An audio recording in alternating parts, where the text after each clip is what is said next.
Good afternoon.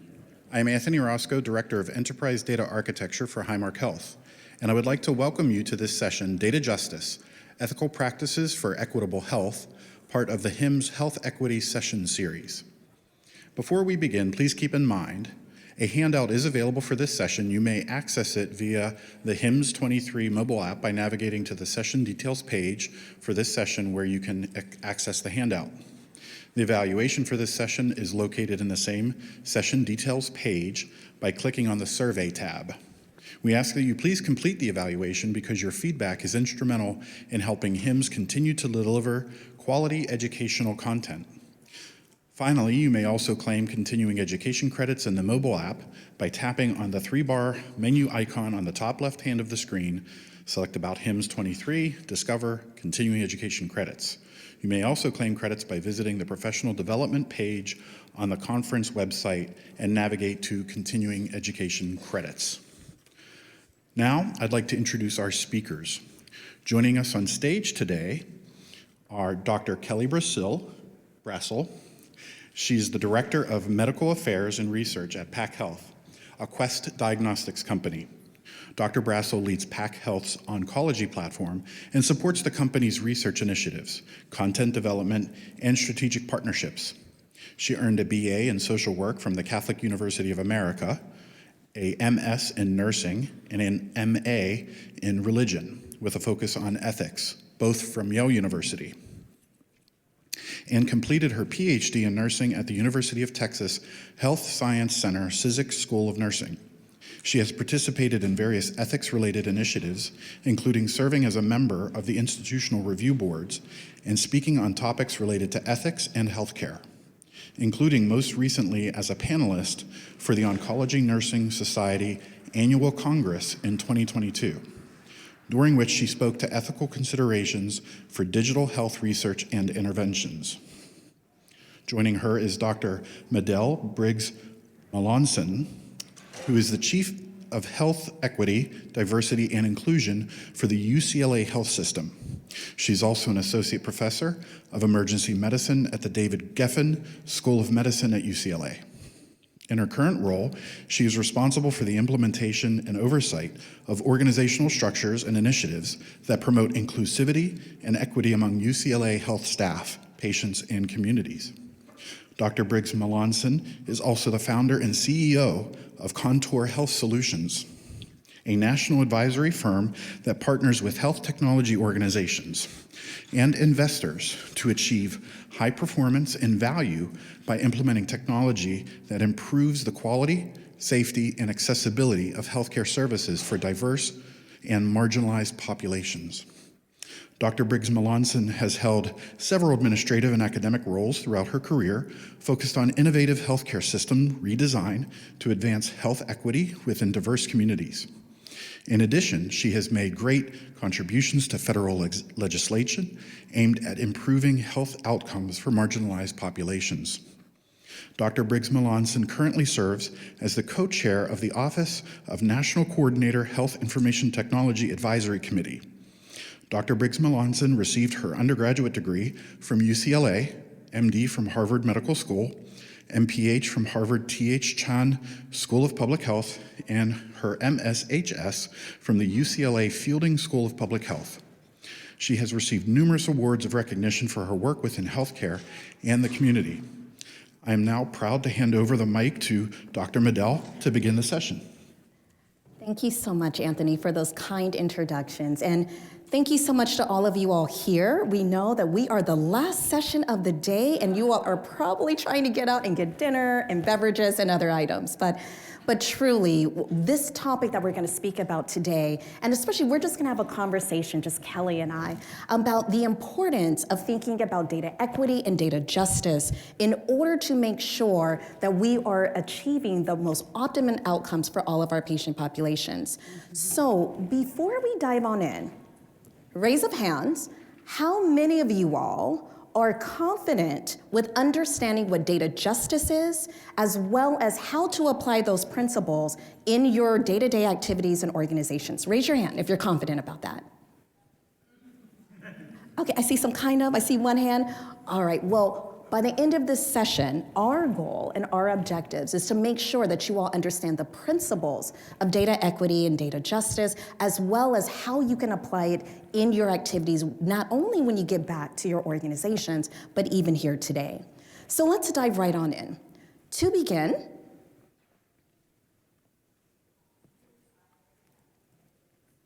we're gonna double check on this clicker. Oh, there we go. These are a few of our learning objectives, and which we won't go too deeply into them, but just know we're going to achieve all these learning objectives today. And Kelly and I, we have both acknowledged that we do not have any conflicts of interest when it comes to this topic. And so these are some of our speakers, and thank you, Anthony, again for the kind introductions. Melissa was unable to be with us today, but we definitely want to give acknowledgement and gratitude to CGI, who's also sponsoring this session. All right, now, also, by the way, I hope that you all see at the very bottom, we have 2 hashtags. You have the normal hashtag HIMSS 2023, but what we also want to make sure that you notice is HIMSS Data Justice, okay? We're gonna talk a little bit more about what to do with those hashtags, but during this, if you want to do some tweeting or anything else, make sure to use those hashtags. So, one thing that I think is always important, Kelly, when we have these conversations is always to start off with key definitions. The reason why is that we want to level set. We want to make sure that everyone is speaking the same language as we proceed on. And so the very first definition that we want to bring your attention to is health equity. Okay, so this is a term that you heard not only throughout your organizations in the country, but even today during our opening sessions. And so there are various different definitions for health equity, but one definition that we like to use as health equity practitioners is this: everyone has a fair and just opportunity to achieve ultimate health and wellness. And now that means that we have to address many social drivers of health, in which we're going to get to in a moment. But this is the core definition that we want to use for this session. Now, how does health equity relate to this next area of health justice? Well, health justice is the elimination of systems of oppressive power that prevent individuals from all identities and backgrounds to truly attain their highest level of health and well-being. So, how to describe the two between health equity and health justice? Listen to what I'm saying.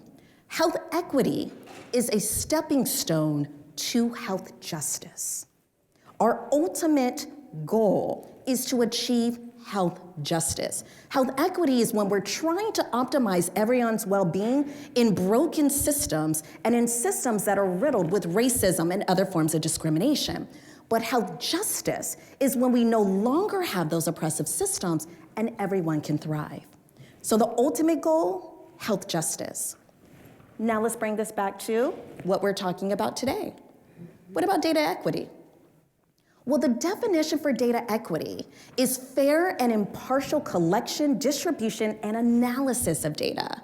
So it goes across the entire life cycle of data itself. And we want to make sure that everyone has the accessibility to that.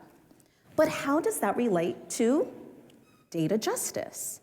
Now, data justice, if you think about what health justice means, well, data justice is also related.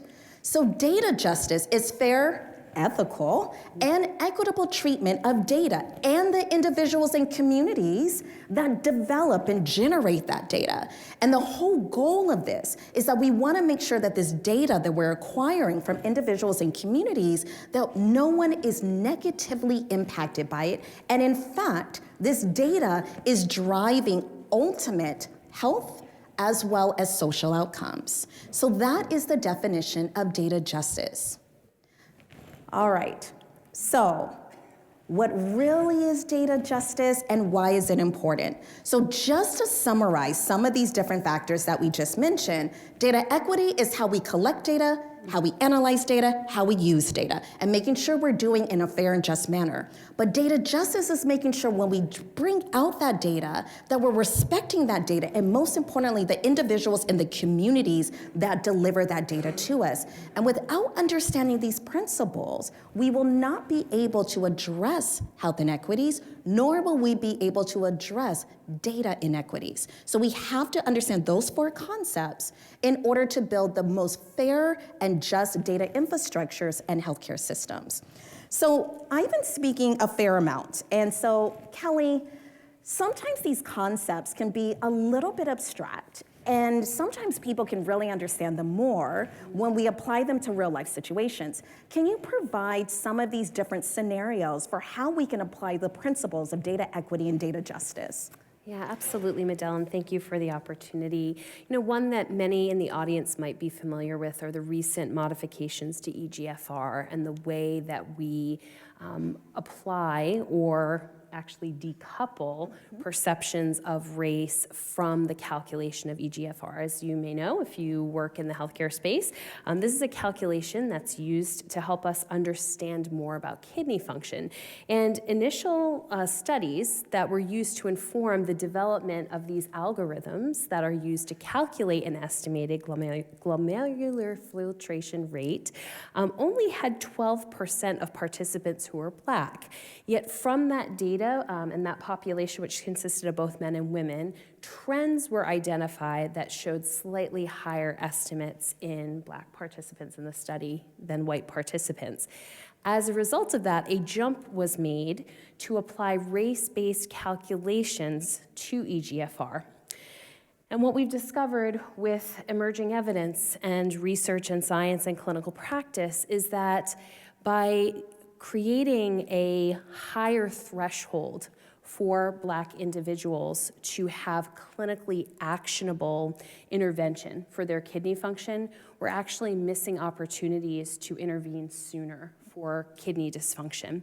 And that's leading to more negative outcomes for these populations. So recently it was undertaken by the National Kidney Foundation to do an analysis of this data and to make recommendations to these kind of long-standing algorithms. So you might say to yourself, well, how does this matter and how does this impact health? If you're an individual or a population of individuals on the receiving end of healthcare, and different standards are being applied to you based on perhaps misinformed or incomplete data sets, there are real-world implications as severe as morbidity and mortality. And based on that analysis, the National Kidney Foundation has now made recommendations which are being undertaken by various organizations to remove race-based calculation, so all individuals will have the same EGFR calculation applied. One example where data, the way that it was collected, the way that it was interpreted, and the way that has continually been perpetuated and applied in the clinical setting impacts individual outcomes. But this isn't the only one. As you can imagine, we take a very close look at clinical trials development. This is another area where there are significant shortcomings. In fact, an analysis of FDA approval of drugs between 2014 and 2021 saw that fewer than 20% of the studies that informed drug approvals specifically focused on outcomes related to drug efficacy and toxicity specific to Black populations.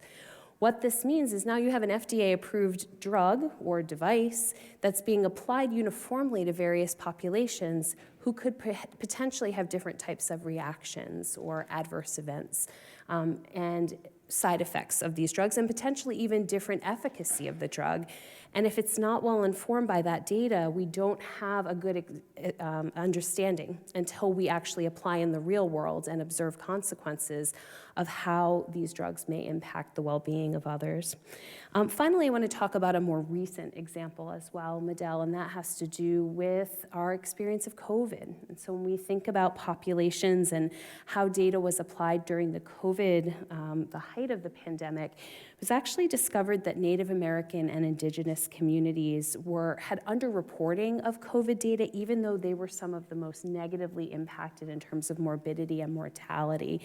And as a result of that, not knowing that data contributed to an inability to allocate the appropriate resources. And as a result of that, there are estimates between 4 to 19 times more likely death rates of COVID in the Native American population. So these are just a few examples. There are many. Some of you in the audience may have personal experience family experience, community experience with this, and that's why it's so important we have this conversation today.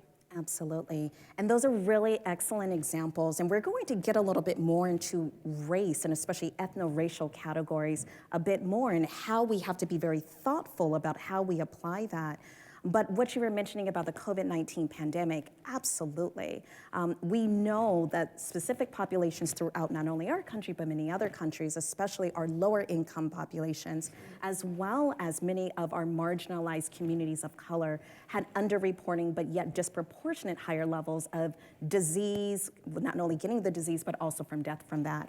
And so it reminds me, Kelly, some of those examples that you mentioned, probably over the past 15 years that I've been in this space, okay, maybe almost 20. I'm dating myself right now, so I'm trying not to say how many years I've been doing this work. But there are 3 critical errors that I think we all make in both healthcare as well as health IT. And those 3 critical errors include, number 1, bias data collection. Okay, what that means is that we're not collecting data using very rigorous methodology, so we don't have appropriate representation within our study. So a perfect example is that when Kelly just mentioned the EGFR, some of these studies, Kelly, as you were saying, that there was jumping to assumptions. And you know what those assumptions were? Those assumptions were, well, Black people have higher body mass. And muscle mass. So therefore, they're gonna have higher rates of creatinine in their system. The second assumption was, well, gosh, well, maybe their diets are just different, so that's why they have higher creatinine. And the third one was just like, oh gosh, their kidneys just function differently, so that's just what occurs. All erroneous assumptions. And therefore, because the data was biased and wasn't representative or inclusive at the time, that's how it led to those assumptions. Critical error number 2, interpretation of bias data. So what may occur, and we'll speak a little bit more about this, is that you have data and you have the greatest intentions possible to interpret that data in an equitable and a just way. But if the data is inherently biased or rooted in racism or other forms of discrimination, guess what your outcomes are? They're biased. They're not accurate, and they can actually cause harm. And then the third critical error that I want all of us to remember is biased interpretation of data. You notice the nuances here. So biased interpretation of data is saying that your data is sound, but because of other different views on that data or the populations that you may be measuring, you say, well, that's caused by this because of A, B, C, and D, although that's not rooted whatsoever in any form of science or any other type of evidence. So biased data collection, interpretation of biased data, and biased interpretation of data are all critical errors that is really important not to make, and it's also very important whenever you're developing new data infrastructures, new models, you make sure that these 3 errors are not included. And we'll chat a little bit more about some of the strategies in order to ensure such. And so, Kelly, what are your thoughts about some of these various different errors? What have you actually seen with those as well? Yeah, absolutely. When we think about data bias, it's so easy for these things to occur in our day-to-day lives. I mean, we think about even some simple interactive features. One thing that was recently highlighted just in our everyday lives is that when we're using AI-based devices at home, that they were trained using frequently a particular type of voice or accent, and therefore they weren't readily translating to people at home. Now, I have a 5-year-old son, and he has what they're assessing to be a slight speech impediment, and so when he asks Alexa to do something, she often does something totally different. So, you know, we have examples like that, but I'd like to talk about some more research and clinically applicable translations of this. So when we think about bias data, we're thinking about an error, and my little Boston accent coming out there, that occurs when certain elements of a data set are overweighted or overrepresented. So when we have data sets that are reflective of a disproportionate representation of one type of data, it can skew the way that data is interpreted for all persons that it's intended to represent. Again, I'll go back to the research research data. I'm showing my bias here as a research scientist. We go back to that 2020 FDA analysis of data, and they actually looked at clinical trial enrollment worldwide. So they analyzed almost 300,000 people that were on clinical trials globally. And 76% of those individuals identified as white, 11% identified as Asian, and 7% identified as Black. And when we think about the global population, those are radically disproportionate to what our world looks like as a whole. So when we think about this idea of biased data collection, yes, we're collecting data. Yes, we might be doing rigorous clinical trials, but that data has a bias in it in that it's skewed to one particular population. We also want to think about the way we consider bias and the populations that are affected by this. Another area that is highlighted through the National Institute of Minority Health and Health Disparities is really looking at populations that have historically been underrepresented. So when we talk about interpretation of bias data, we are really focused on the fact that historically women, Black, Latino, Asian, Indigenous populations, sexual orientation and gender identity populations, socioeconomic groups, including homeless populations, as well as individuals with sensory limitations. You think about individuals who may have visual or hearing impairments, are historically underrepresented in the data set. So when we go to try to translate science to practice or interventions to real-world implementation, we're doing so at a tremendous disadvantage because these groups are underrepresented. And that really talks to your biased interpretation of data. Absolutely. So there's a lot to consider here, and there are things that happen often so naturally that we don't think about it. In our eagerness to get drugs to approval that could be life-saving, we want to get the trial across the finish line, but we do need to think about the consequences of how these three critical errors could be influencing the overall outcomes. Absolutely. And so you're absolutely right, Kelly. And so I want to, you're focused on a lot of the research, and a lot of our research actually comes into the data, which is so incredibly important. But what I've learned throughout my career, there are also some key strategies that we can do, and especially during our standard day-to-day practice of caring for patients and caring for communities. And I would say that those three strategies that I would like to share with both you and all the rest of the group here, one of the very first strategies is that we have to be able to recognize bias in our data, our systems, and our practices. And so how do we actually do that? Well, it starts with being intentional. It starts with taking a look at the data and the systems and the structures and saying, is this data intentionally or unintentionally causing harm to any of our various different groups? And as we build this, how do we make sure that it's directly advantaging all of the different populations in a way? And we're going to talk a little bit more about those tactics. And I want to go back to what we were talking about, especially with our ethno-racial categories. Who's aware of the Human Genome Project? Okay, I hope that everybody in this room is aware of the Human Genome Project. We have a smart audience I think we do, absolutely. Super smart. So the Human Genome Project was a project that took a look at genetic material across the entire globe. And what it found was that our genetic material, all of us in this room, all of us across the world, is 99.9% identical. I'm going to repeat that to make sure that everybody hears that. Our genetic material is 99.9% identical. And in fact, when it comes to race and ethnicity, as we all know in this room, it is purely a social construct with no biologic basis whatsoever. But what has occurred over time, due to those systems of oppression that we spoke about, it's not the color of your skin or the color of your eyes or the texture of your hair or where you may live, for instance, in a certain area, but it's your risk of, for instance, being subjected to racism, not your race, but your risk of being subjected to racism in healthcare, in our society overall, which results in the adverse outcomes.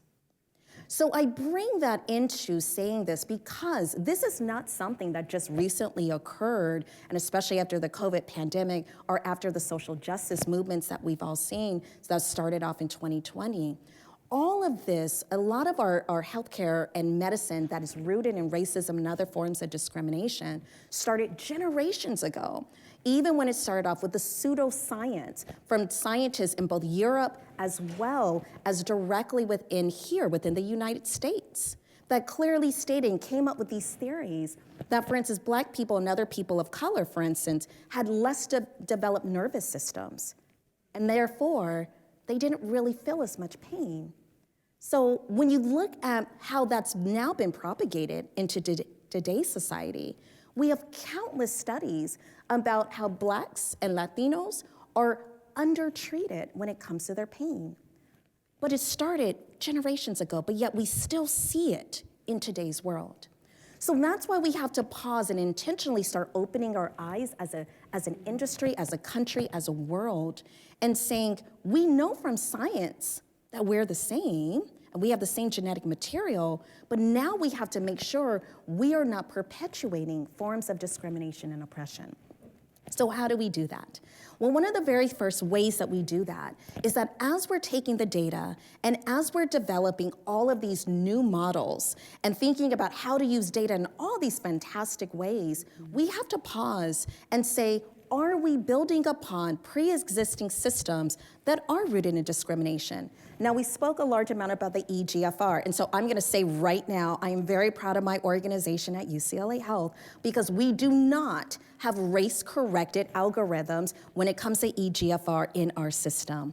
And there's another one that I challenge everybody in this room to go back to your organization and eliminate. And yes, we at UCLA Health are working on this as well, but even when it came to pulmonary function tests, if you look at pulmonary function tests, it is built into the machine that people of different races and ethnicities have different lung functioning.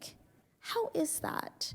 And fortunately, as of this past February in 2023, the American Thoracic Society said, yeah, we've looked at all this literature, and we also agree that we should not be using race-corrected algorithms for pulmonary function tests, and we endorse a race-neutral calculation. In addition to that, the European Society also endorsed it. So race-based calculations in 2023 are still here, and we have to eliminate them because what is occurring, it is perpetuating health inequities just from the diagnostics themselves. So that's one of the ways, when we look at the frameworks that we're building upon, we have to analyze them very thoroughly to ensure that we're not contributing to the health inequities and the social injustices that already exist. But the other thing that we have to think of is that I love metrics, I love data. I think we both love data. That's why we're talking about data justice, right? Love data. We have to be data driven. We have to be data informed. But part of that is taking a look at your metrics and actually making sure that you have stop gaps in order to assess whatever models that you're developing. Perfect example, AI. Whew, AI. It's coming. It's here, right? It is so here. So whether you want to call it artificial intelligence, augmented intelligence, and then of course we have machine learning. And even today we are talking about generative AI and all these different pieces. It has the potential to do amazing, amazing work for us and advance us in terms of health and health outcomes. But our machines are only as smart as what we're putting into them. Right? So if we're feeding AI with faulty data, with racist data, with sexist data, with homophobic data, with transphobic data, with ableism data, what's gonna happen? It's going to amplify all of these isms into our systems, and it's going to worsen the exact health inequities that we all hope to be able to address. So therefore, we have to pause and go deep into these frameworks and make sure that while we may not always see exactly what's going to come out of this data, we have to at least have check-ins at 6 months, at 1 year, and say, what are the outcomes for the various different patient populations? And are there any outcomes that we did not intend to occur? And if we do see those outcomes, we have to adjust our frameworks. We have to adjust our AI. So that's another piece that I challenge all of you all to do in every single way. In addition, as Kelly was mentioning, we have to be inclusive. And so often, we absolutely forget about our patients that have diverse abilities, whether they're cognitive abilities, physical, different types of abilities. We have to include them in this, but we also have to include all of our patients along the social economic structure and really start thinking about how does this work for them. And then last but not least, social drivers of health, not determinants, so I said drivers. Why? Determinant means that it's fixed. It gives the impression that you cannot change it. But what we know is that all those various different drivers, that they can either accelerate your health or they can decelerate your health. So when we're talking about economic stability, education, when we're talking about community support, when we're talking about access to technology, that's not permanent. We can't just put a label on someone of saying, this is your social determinant, you're always going to experience food insecurity, but it has to be dynamic because it's our job to influence these social drivers of health for good. So we have to think about those social drivers of health because the truth is, the care that we provide to our patients doesn't just occur within our clinics, our emergency departments and hospitals. It occurs within the communities outside of our four walls. So strategy number one, recognize bias in our data, systems, and practices. And you said something really impactful there, Midel, about our shared love of data and how we're focused here. There's a statistical colleague of mine, a statistician colleague, and in the bottom of her email signature, she has data, data, data. I cannot build bricks without clay. So when we think about how we're building the infrastructure for our tech-enabled healthcare space, the work that each of you in your own way are working so hard to do on a day-to-day basis, remember, the stronger the bricks, the stronger the foundation, and we can build the most comfortable and secure home for the work that we plan to do. So Midel, tell us a little bit more how UCLA has been hard at work at building that foundation through some of the infrastructure that you've designed there to support equitable IT. Oh, wonderful. And I am very happy to have many of my colleagues here in this room to talk about that. But strategy number two, which is really important, is that we have to build intentional structures to advance data equity and justice. Now, one of the main questions that I receive from many people across the country when I go and give presentations is, but gosh, like, how do we really advance health equity? What does that really mean? Another raise of hands, you all know we like this to be interactive. How many of you all strive to ensure to provide high quality care within your organizations? Raise your hand. Everybody, right? However, there are 6 primary principles for providing high quality care. And this was defined by the 2001 landmark study by the Institute of Medicine called Crossing the Quality Chasm. And I'm sure that you all know many of these principles, but this is a key one that I want to really focus in on. From this landmark study, the Institute of Medicine said high quality care must be safe, patient-centered, timely, effective, efficient, and what's the 6th one, everyone? Equitable. So over 20 years ago, the Institute of Medicine said you cannot have high quality care if it is not equitable care. But it just so happened that that was the 6th principle that many people forgot about, or many people didn't work towards. And now, fortunately, that's what we're working on. So when it comes to equity and how do we take steps towards that, none of us can provide high quality care if it's not equitable care. So how to ensure that we do that? Well, one of the ways that we actually did that in my organization, and what I actually also promote in many others throughout the country, is that one of the key pieces of this is to build upon some of our current structures. So even starting off with quality, one of the things that is really important to think about is everyone's looking at quality data. One of the most important things is build upon that. Take your standard quality metrics and actually start disaggregating it by demographic characteristics. And then you can see if there's any health inequities that exist, and then start to develop the interventions to ensure that there are no differences within your outcomes for your patient experience, your care delivery, and your overall outcomes in general. So that's one easy way. We don't always have to recreate the systems. You can start just with quality alone. And that's one of the things that we've done as as an organization and what I also advise many other organizations to do.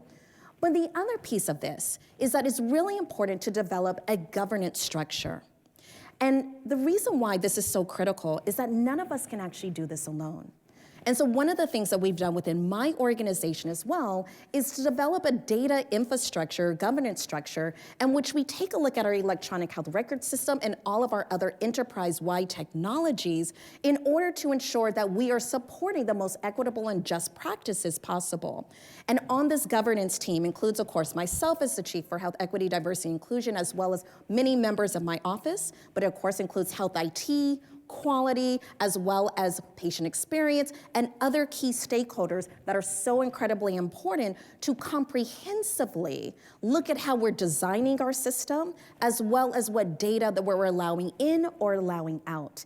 And from this, we've been able to achieve many great successes, such as a fully electronic questionnaire, so that we can capture patients' self-reported demographics directly in our system. And I'm talking about ethno-racial categories, as well as your sexual orientation, gender identity, religion, language spoken, all of those key items that we have to understand in order to make sure we're providing the best care possible to everyone that we have the privilege to serve. But also, this is also a governance structure that we're able to look at all the various different projects within the system, and it can be routed to this group of individuals to ensure that we're not intentionally, well, we're not intentionally, but unintentionally causing harms to any of the patients that we're actually caring for. So having that structure that feeds directly up into the larger IT structure, as well as to other entities within an organization, is critical. And so those are just some of the various different things that you can easily apply right now directly in your organizations to start building out those very intentional structures to look at everything that you do, not only in collecting the data and analyzing data, but how you use the data in a fair and a just manner. That lens needs to be there at all times. And so, Kelly, I talked about two different strategies, and the third strategy that I absolutely is very close to my heart as well as your heart is strategy number 3. We have to be able to engage and incorporate diverse voices into all that we do. Can you share a little bit about that?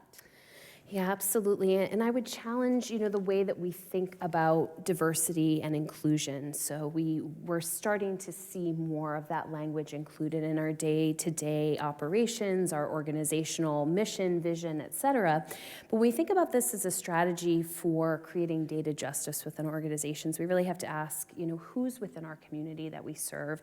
And certainly racial and ethnic representation are paramount to that, but that's not the only populations that we want to be sure to include. You heard me mention earlier research around the LGBTQI community and the inclusion of individuals with perspectives from that community as well. And also with the sensory deficiencies, we talked a little bit about that. When we have individuals who come with sensory limitations, be they visual or hearing impairments, how are we designing our data collection in a way that is inclusive of these individuals?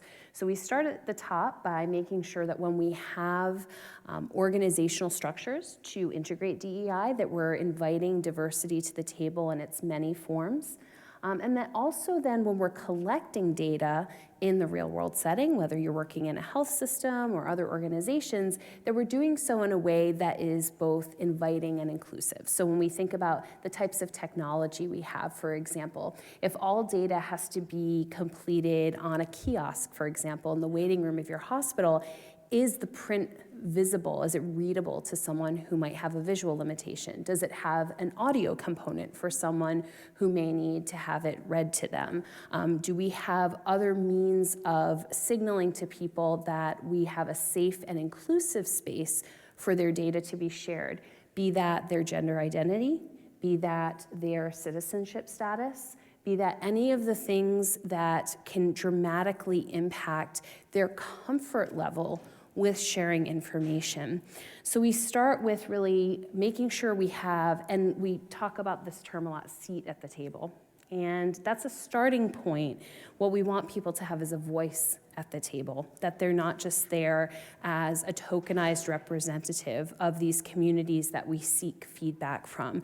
So while we absolutely want to open the door, and the first step is getting people to the table, and we don't want to deny that important step of the process, I would truly emphasize that we make sure that when we have people there, that they do not feel that they're a tokenized voice, nor that we have one person speak for an entire population of potentially thousands or millions of people, that we're giving people voice to speak from certainly a point of view, from a lived experience, and that all of that can help to inform better processes and procedures for how we collect data, how we analyze that data, and how we interpret that data back to real world experience. Yes, Kelly, and you mentioned a very important piece here, because one area that we have to continue to work on is inclusivity and belonging.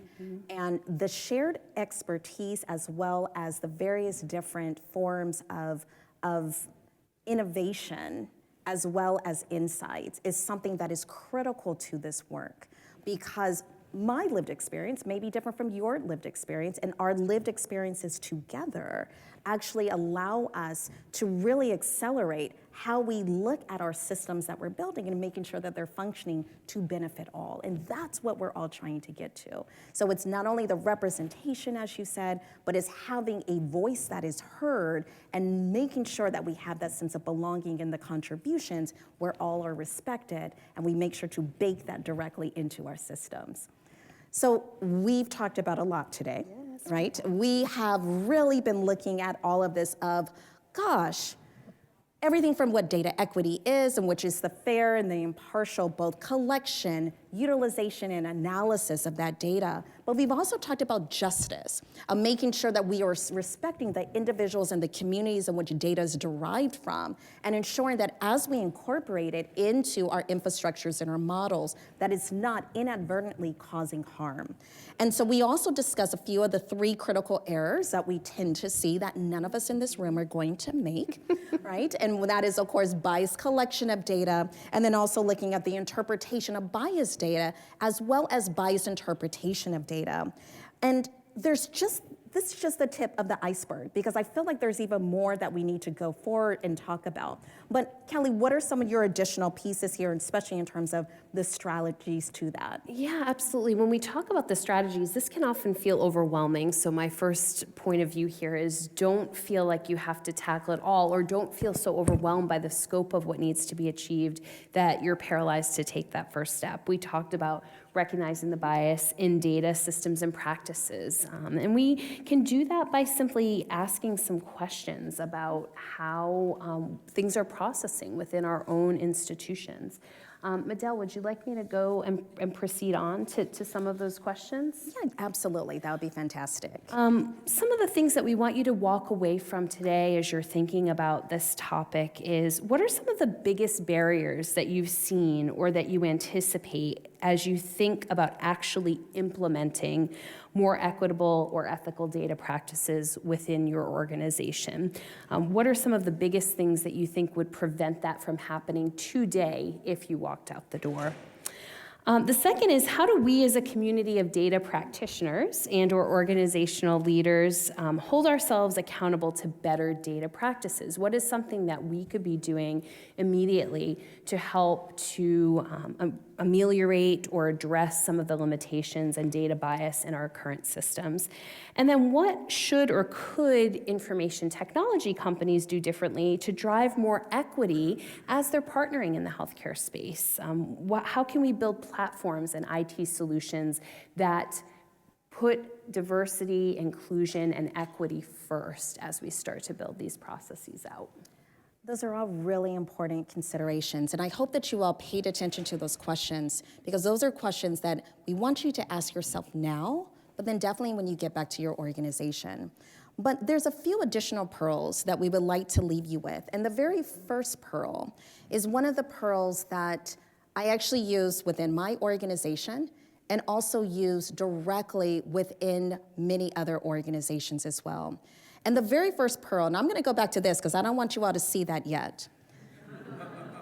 The very first pearl, I want you all to listen to this as well, is that none of us created the level of health inequities nor social injustices that we experience in this country or other countries throughout the world. None of us created that. However, this is the time and is our responsibility to fix it, okay? So we did not have to be the ones that created the inequities and the injustices to be the ones that fix the problem. And now is the time to do so. So that is my challenge to each and every single one of you, as well as when you go back to your organization, because we're the change agents today. And we're the ones that can transform our health systems, our health IT systems, to ensure that we are moving towards health justice. But here are 3 different pearls as well in order for us to take a look at, in order to support that pearl that I just mentioned. Now, this work is not easy, and it takes courage, and it takes resiliency. But the very first pearl that I want you to think of is be courageously curious and ask why. So I'm a Lean Six Sigma practitioner, so I believe in putting forth all Six Sigma methods. So ask why, ask the 5 whys. When you see data or when you see outcomes and they're disparate outcomes between various different patient populations or communities, ask the 5 whys. Why? Let's get to the root cause, because we have to understand who we're serving and how we are serving people. The second thing is this work, we do not have to recreate it from zero. We have already data infrastructures that you can build upon this in order to look at data equity and data justice. I gave an example of using standard quality metrics and just aggregating those quality metrics by ethno-racial categories, by language, by gender identity, by payer status. And you can literally slice and dice in so many ways in order to ensure that you clearly identify where your gaps are in care and then develop interventions to address those gaps. The same way that we would apply to any other quality or patient safety issue. However, when it comes to this work of advancing equity and justice, you have to think about and incorporate and respect the social drivers of health. Because we know social drivers make up more than 80% of our overall patient and community outcomes. So ignoring social drivers of health will lead us into the same situation we are now. So we have to incorporate both the physical and mental health needs of our patients as well as their social needs. And the third key pearl is build a team of multidisciplinary experts to guide your journey towards greater just practices. So we want to definitely thank everyone for being here. And Kelly, I thank you for being my co-partner and my co-conspirator in this process. It's been a large amount of fun. And what we'll do now is that we'll pause for discussion. And again, we want to make sure that this discussion doesn't end here. We want to make sure that we continue this discussion during this conference, but also as we all proceed back to our respective organizations. So hashtag 2023, but include the hashtag HIMSS Data Justice. Let's share best practices, let's share questions, let's do this together to ensure we're really amplifying data equity and data justice for all of our populations. So thank you so much, and we are gonna bring up Anthony, I believe, and we'll open it up for Q&A.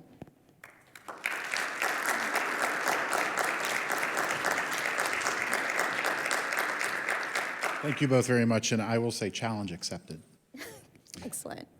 Before we begin the Q&A, please remember to go into your app and take a few minutes to evaluate the session via the session details page. Again, that's Data Justice Ethical Practices for Equitable Health. HIMSS appreciates you doing that step today.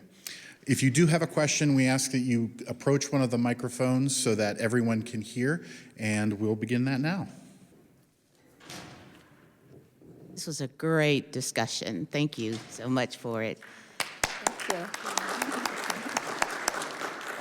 So as you ended, you were talking about the strategies, but you began with the example of the COVID disparities in the data. So last time I checked, there were 6 patient identifiers that are required at intake, right? Socioeconomic disparities that you talked about, those are not requirements for anybody to intake. And the one word that I did not hear in this discussion was trust.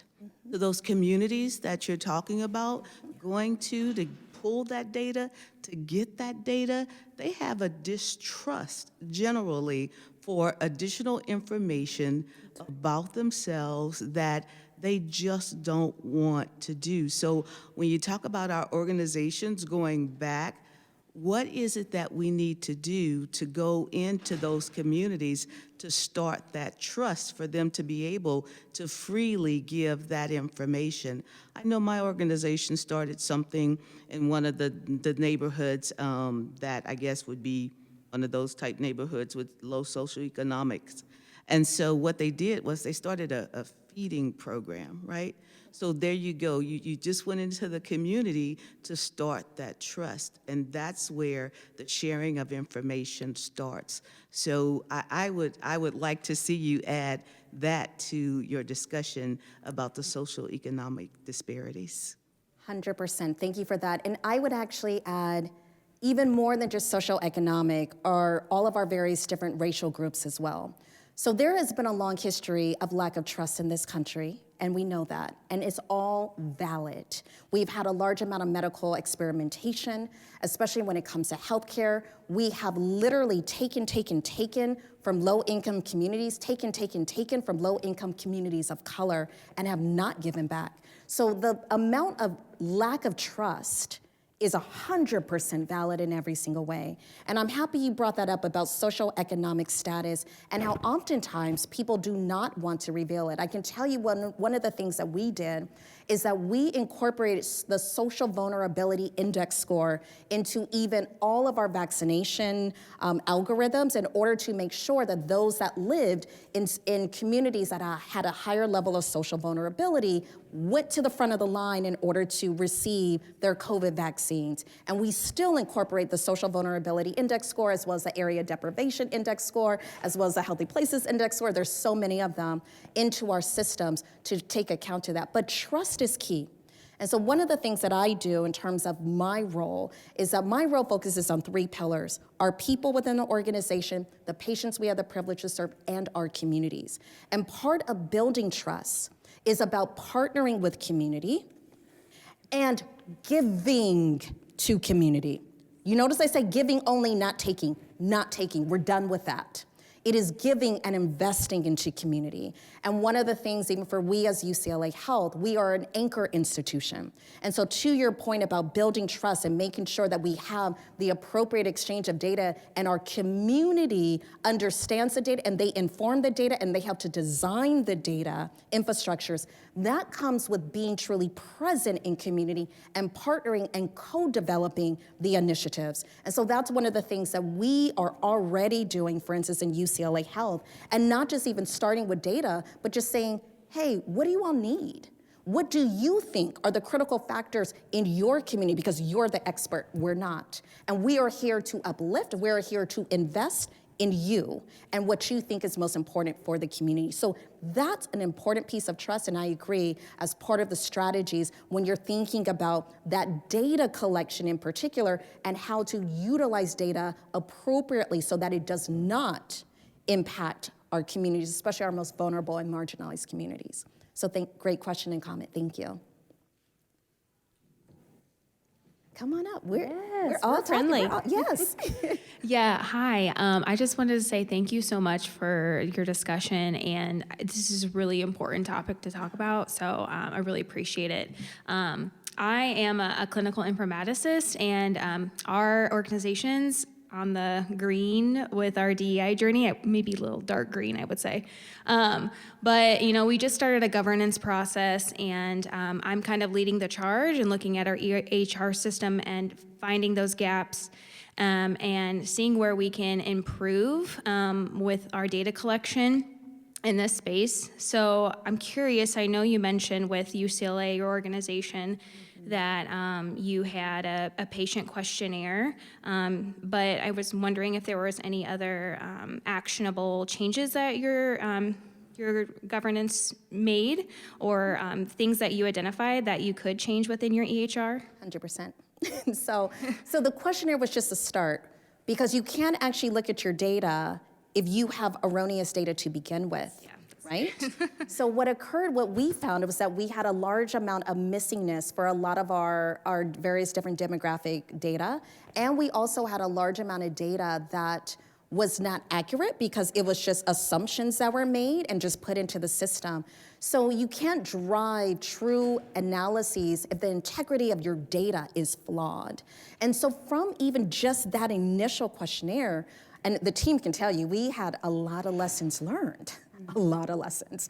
And so one of the factors even was that when it came even to, and thinking about the gender diversity of our patient population, a lot of our algorithms within the EHR are really set on male-female, right? Sex assigned at birth.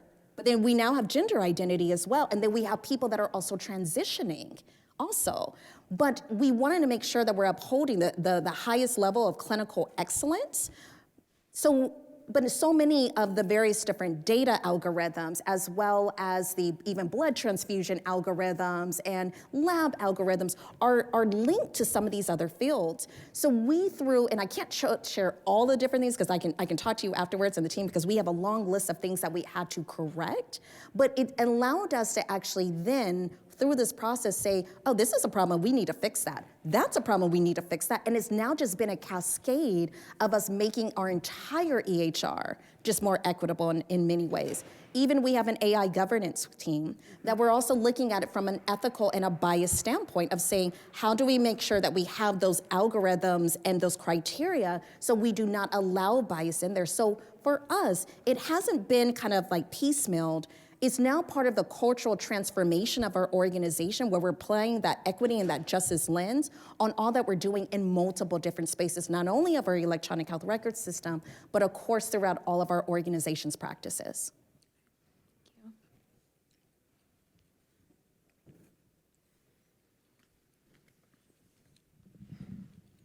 Hi, thank you. As part of my work at the National Association of School Nurses, I oversee the National School Health Data Set. And this may be a little bit outside the box, but that's typically where I live. So we live in a space where we have to meet both the health and educational data constructs systems. I will tell you, they don't match. Where we really try to, in our data set, make sure that in all of our research studies that we're addressing those social drivers in the populations and really getting good representation. But on the educational side, we have to follow categories and things set out by the National Center for Educational Statistics. I understand changing that is probably above and beyond my career lifespan, but do you have any advice on how to better merge those? Or, because we have school nurses who have electronic health records specific to school health. We have some that are educational student information systems that kind of tried to build one in, but they're not effective. And we have probably half the country using paper.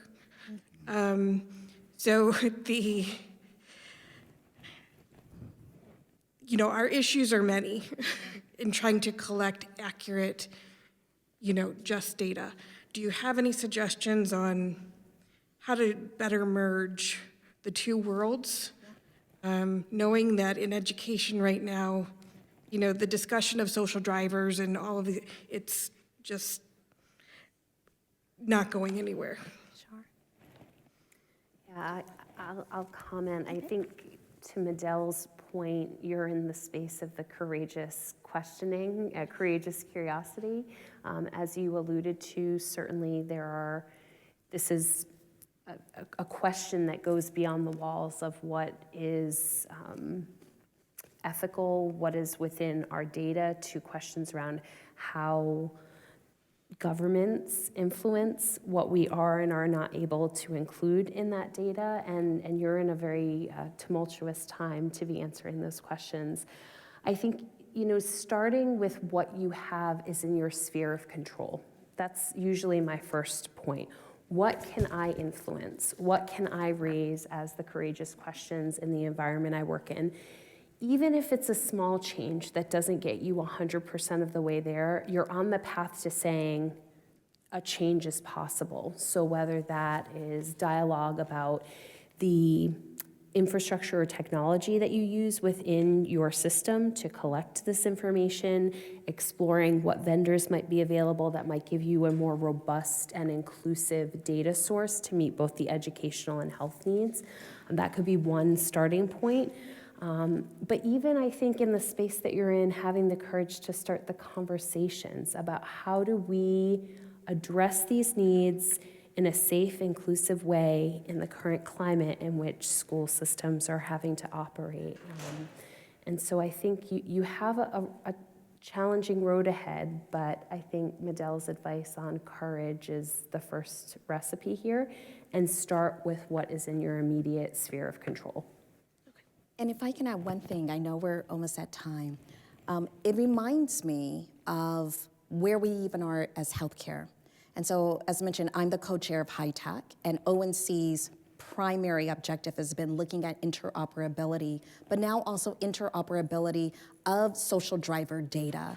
And so that's exactly the same journey that you're on of how do we take these various different disparate systems and make sure that we are exchanging data in an intentional and an accurate way in order to help the children as much as possible.